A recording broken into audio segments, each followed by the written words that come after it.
All right, we're here in the Magic Garden. How many plants can you name? And we're here to tell you a couple tales. So, enter the Unabomber. So, me, Sensei, and Octane got a cabin over at the Boots Off Hostel. And we were there for a couple nights.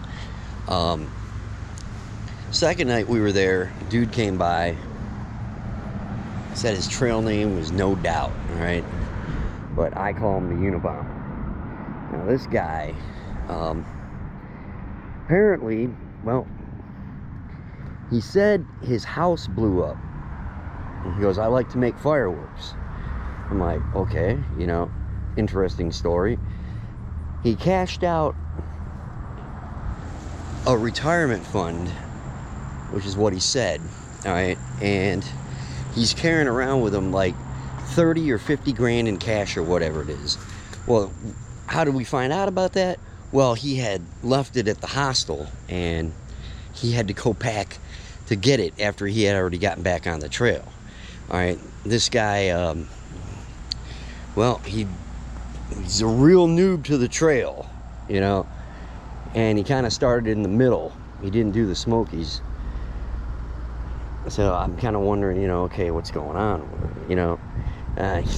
He said he melted a hole in the mattress at one of the hostels with a can of DEET that leaked out. His phone overheated, caught on fire, and failed on him. So when we were at the Vanderveer shelter, whatever it was, we ran into him, and he was just like talking all is regular chatterbox. A lot of people on trail are, but one thing you noticed right away is his teeth had black marks on all along the gum line. I'm like, oh, that ain't good. I've seen that before. That's so we're kind of wondering, okay, so what's this guy's story? We don't think he's really kind of telling us the truth about who he is and what he's doing. Well, he takes off, and we don't see him again until I got to Damascus. Then enter the Unabomber once again. So here's where the story gets really interesting.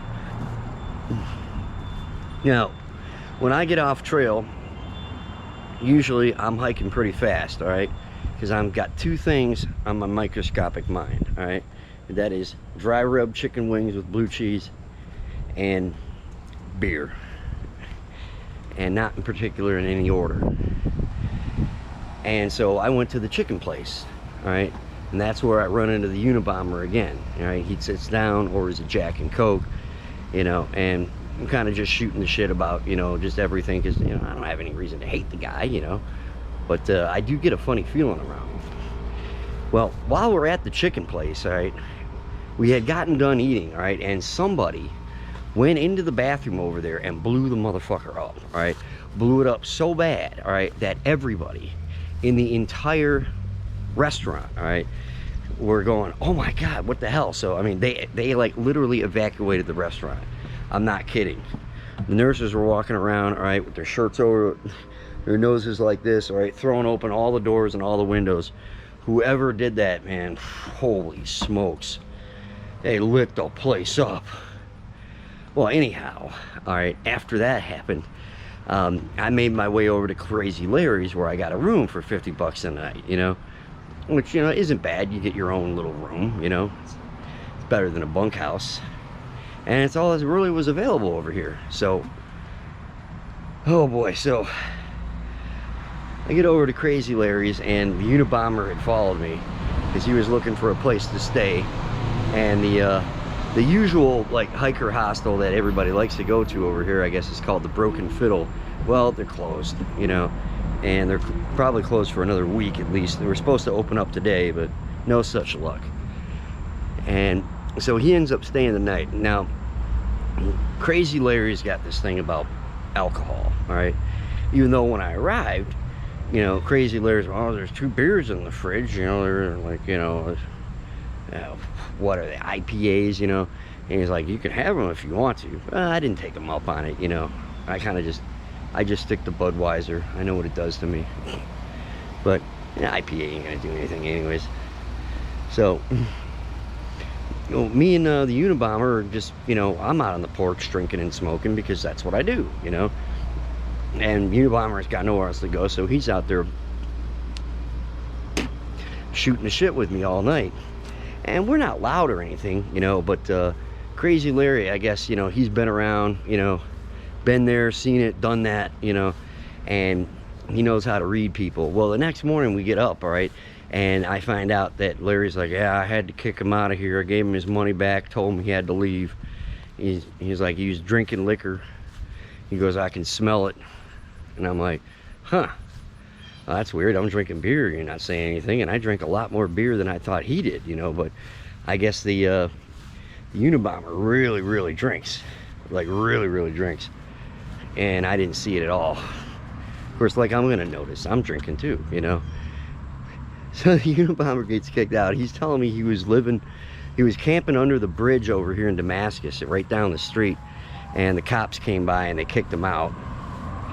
And I'm like, okay, that's odd, you know. And we're just trying to figure out what he's doing, you know. He comes back later, you know. Larry took me out for breakfast, which was really nice, you know, but he had to go somewhere, so I had to pack up and bounce out of there, which is why I'm at the Dragonfly Inn right now.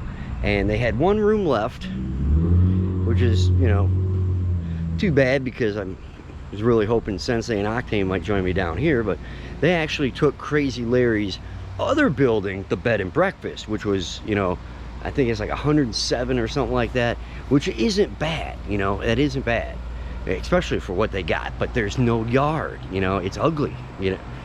The inside's nice, so I'll probably get some film of that.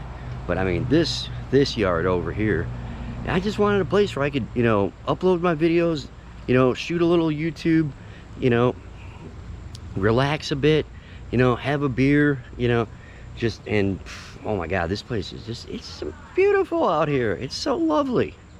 I mean, look at that. Look at that hibiscus. Look at that. Oh boy, I can name most of this stuff around here. How many plants can you name? Anyhow, so we see the Unabomber and he's walking down the street. He's kind of like waving at me and he's looking to see, okay, well, where the hell where am I going, you know? And I don't know, I just get this weird feeling around him. Not like I'm in any danger, but it's I don't know, this, he said, you know, the FBI and the ATF got involved, you know, with him and his fireworks thing, and we're like, okay, you know, that's too much attention, you know. I don't know. I wish the guy well, you know. I don't have anything against him, but you know, out of the more colorful characters I've met out here, like Echo, who ended up putting Leuco tape on his nuts, and Pink, who wore the rainbow bikini and had the table umbrella. There's we heard about there's a guy on trail who's carrying a log. I think he completed his through hike too. I mean, somebody told him to keep a log on this journey. He took it literally. All right, and then there's another guy who's carrying either a leaf blower or a weed whacker. I think it's a leaf blower, you know. And then I just read this crazy article earlier today about these girls, all right, who were all, you know, hot and bothered, I guess, about the Roe v. Wade thing. And they're hiking up mountains with kitchen sinks on their back. And it's not just a sink, all right? It's like an aluminum sink, you know, and a counterboard, you know? So like the thing's like, you know, it's like a good 5 feet long. And I'm like, okay, you know, whatever floats your boat. I mean, it's a mad world, you know, and it's a mad trail. I don't know if those ladies who are protesting are doing the AT. I can't imagine they would.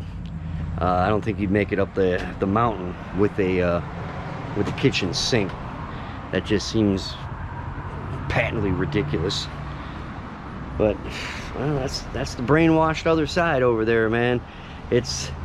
I'm telling you, whoever's working at the Club of Rome Tavistock Institute, you know, it's coming up with this stuff, you know, they gotta be laughing all the way, you know, like hysterically hardcore laughing to the point of choking, you know. of what they can make people end up doing, you know, the ridiculous stuff. Anyways, you know, that's an aside, you know. Back to the trail though.